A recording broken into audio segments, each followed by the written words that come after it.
지난주는 세계 주요 국가들의 올해 첫 기준금리 발표가 있었습니다. 유럽중앙은행 ECB도 기준금리를 현행 0.75%로 동결해 6개월째 금리 동결 기조를 유지하게 됐습니다. 전문가들은 이번 기준금리 동결을 유럽 경제가 안정을 찾아가고 있다는 방증으로 평가하고 있습니다. 국내 증시는 상승 모멘텀이 부재한 가운데 어닝 쇼크에 대한 우려와 환율 변수에 1900에서 2000선을 오가는 박수권 장세가 유지한 한 주였습니다. BS투자증권 이두환 상무로부터 지난주와 이번 주 국제금융 환경과 변화에 대해 들어봅니다.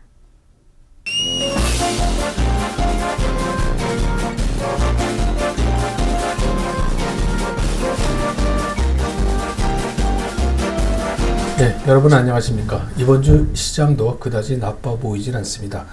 그동안 우리 시장을 괴롭혀왔던 원화 절상이 어느 정도 속도 조절을 예상해 볼 수 있고 또한 중국 경제에 대한 모멘텀도 기대할 수 있기 때문입니다. 지난주 시장은 연말 연초 상승 이후 잠시 쉬어가는 듯한 모습을 보였습니다. 코스피 지수는 약 0.7% 정도 하락했고 대신 코스닥 지수는 2.1%가 상승해서 2주 연속 상승세를 이어가는 모습을 보였습니다. 지난주 시장을 괴롭힌 것은 크게 두 가지입니다. 하나는 미국의 연방정부의 예산 한도가 다 차서 그 한도를 늘리는 또는 그렇지 못하느냐가 여당과 야당의 이런 실갱이가 보이면서 시장에는 좀 부정적인 영향을 끼쳤고, 또 하나는 가파른 원화 절상 때문에 우리나라 주력 수출 기업들에게 좀 부정적인 마이너스적인 요인을 끼쳤기 때문입니다. 또 하나는 이 뱅가드 벤치마크 지수가 변경을 지난 11일부터 시작을 했는데, 그동안 ETF, 국제적인 ETF 전문 투자 회사인 뱅가드가 MSCI 지수를 중심으로 벤치마킹을 했다가 FTSE 지수로 벤치마킹 지수를 바꾸기로 했습니다. 거기에 따라서 국내 주식을 한 번 다 바꿔치기를 해야 되는데 그만큼 물량이 부담이 되기 때문입니다. 업계에서는 추산컨대 약 하루 평균 600억에서 700억 정도의 매물 부담을 예상을 하고 있습니다. 작년 1년 동안 외국인이 순매수한 금액이 약 17조 원이었습니다.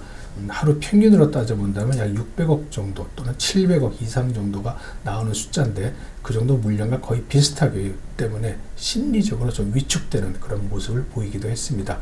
그것 때문인지는 모르겠습니다만은 다시금 코스닥 시장 쪽이 강세를 보인 것도 바로 코스피 시장에서의 물량 부담을 의식한 그런 행동이 아닌가라는 생각도 갖게 됩니다. 하지만 직접적으로 그렇게 큰 부담은 끼치지 않을 것으로 보여집니다. 이 뱅가드 펀드를 대신해서 새롭게 블랙록 펀드가 ETF 상장을 다시 시작을 하는 자금을 모이고 있기 때문에 그만큼 또 외국인의 매수 강도가 강해진다는 측면에서 바라본다면은 실제적으로는 우리 주식시장에 그렇게 큰 영향을 줄 것 같지는 않다는 게 대체적인 분석입니다. 미국 시장의 흐름을 살펴보면은 사실 지난주에 다우지수가 약 3% 가까이 올랐습니다. 강한 면모를 좀 보이고 있는데, 가장 큰 원인은 알코아 실적을 발표를 했는데 알코아 실적이 예상치와는 부합을 했지만은 매출액이 예상치보다 늘어났고, 또 금년에 알코아에 대한 실적이 좋아질 것으로 예측이 하고 있기 때문입니다. 알코아는 알루미늄 전문 업체로서 이 업체 실적이 금년에 좋아진다는 것은 미국의 제조 경기가 살아나고 있다는 그런 반증이기도 합니다. 뒤이어서 발표된 웰스파고 같은 경우도 상당히 실적이 좀 좋아지는 쪽으로 발표가 됐습니다. 그렇게 된다면은 당초 4분기 어닝 시즌에 대한 이런 실적 발표가 시작이 될 때 기대했었던 것이 그대로 이루어진다는 것이 상당히 시장에서는 고무적인 면이 되지 않을까 싶습니다.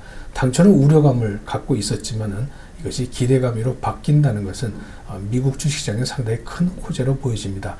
또한 작년 7월 이후 꾸준히 미국의 채권 가격이 더 이상 올라가지 못하고 정체를 보이고 있다는 점도 채권으로부터 주식시장으로의 자금 이동이 계속적으로 이어질 수 있다는 그런 점을 고무적으로 뽑을 수 있겠습니다.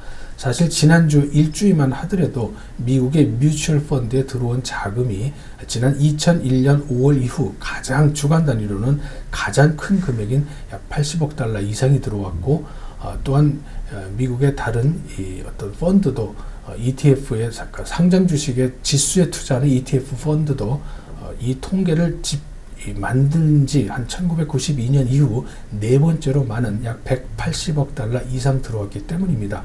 그만큼 주식시장으로의 자금 유입이 계속되고 있다는 점은 미국 시장에서는 상당히 긍정적인 모습이 아닐까라는 생각입니다.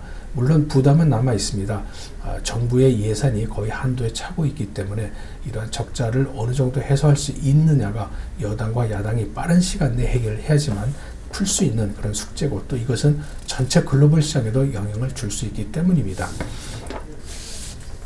버냉키 연준 의장이 이번 주 월요일 날 미시간 대학에서 특별 강의를 하게 됩니다.